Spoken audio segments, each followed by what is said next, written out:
It's Monday night 7 a.m. The CEO opens the dashboard and the revenue number is wrong. The finance team says it's one number, marketing says it's another. Data team says give us 30 minutes. And then someone asks the question that starts a war. Are we pulling data from the warehouse or the lake? Hello everyone, welcome to Big Data Factory. If you have ever felt confused between data lake, data warehouse and lakehouse, this video will fix that.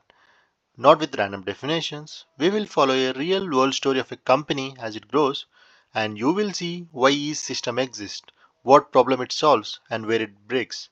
By the end, you will know what each one is, how data flows inside them, and which one makes sense depending on your use case. Now let's get into topic. Meet our fictional company QuickCart, an e-commerce app. In year 1, life is simple. They have a website, payments, shipping, and a dashboard that shows revenue and orders. But then QuickCart grows.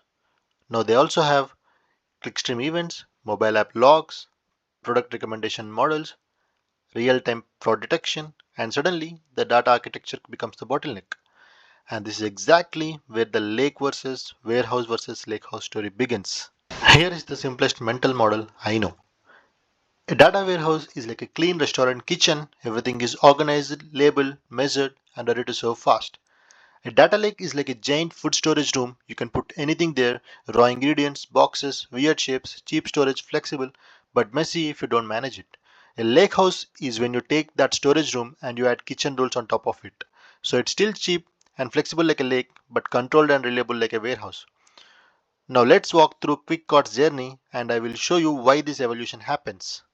So here, QuickCart's first goal is simple, reporting. How many orders yesterday? What's revenue by country? Top 10 products this week.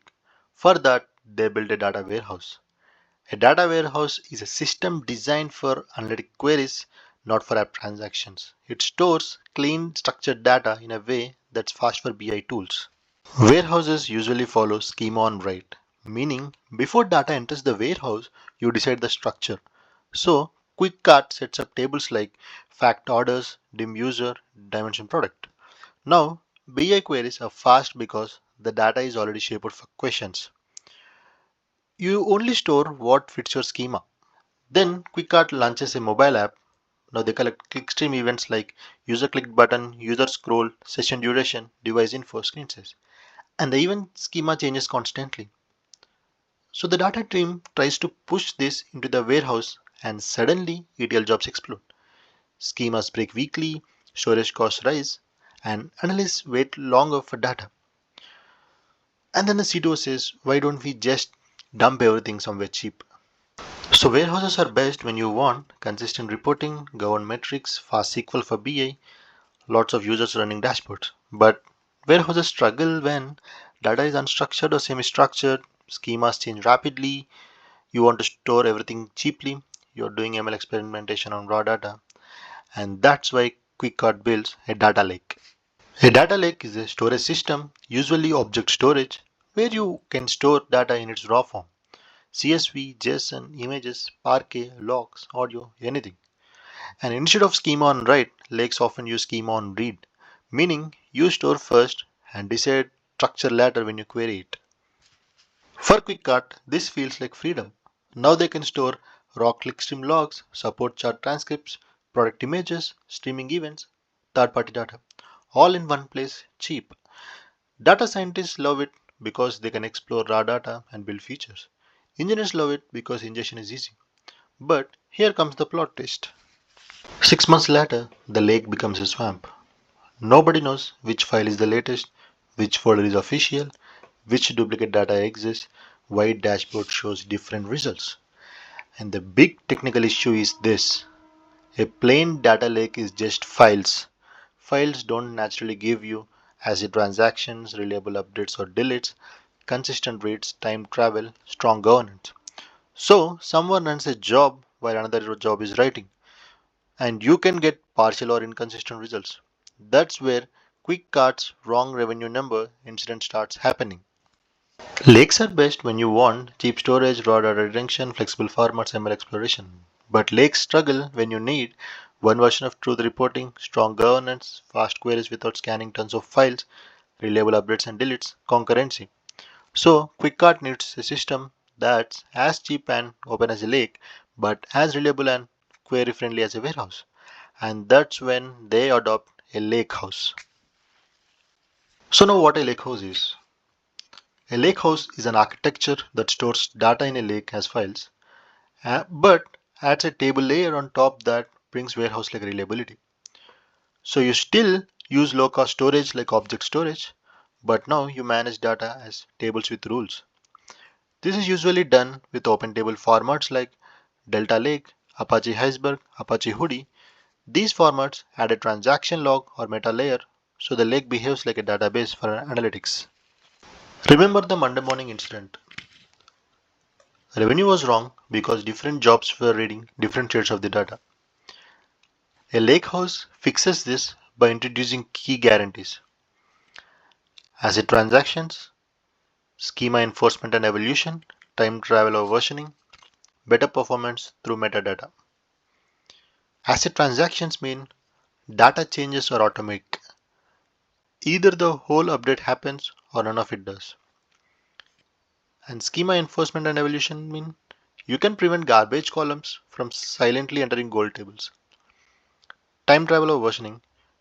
You can query yesterday's version of the table and find exactly when something happened. Better performance.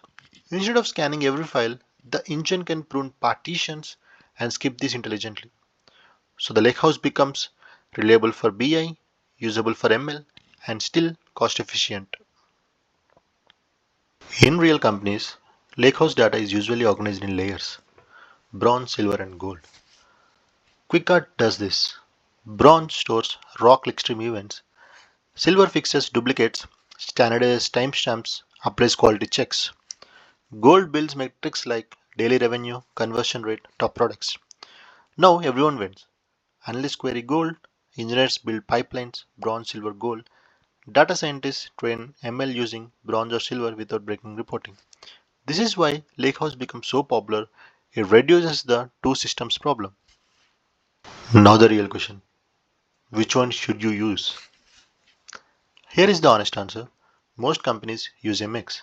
But as a decision framework, pick a warehouse when your main goal is dashboards plus governed metrics. You need high concurrency BI.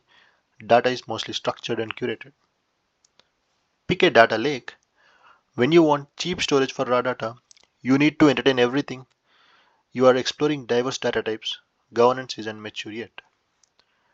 Pick a data lakehouse when you want BI plus ML in one place. You need reliability plus time travel plus updates or deletes. You want open formats and multiple engines. You want to avoid building two separate worlds.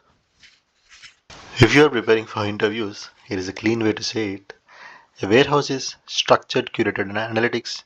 A lake is raw, flexible storage. A lakehouse is warehouse features on top of lake storage using table formats and metadata. If you can explain that with a quick cart style story, you are already ahead of most candidates. Now that you understand the lakehouse, the next natural question is which table format you should learn, iceberg or delta or hoodie. If you want that video, please comment below.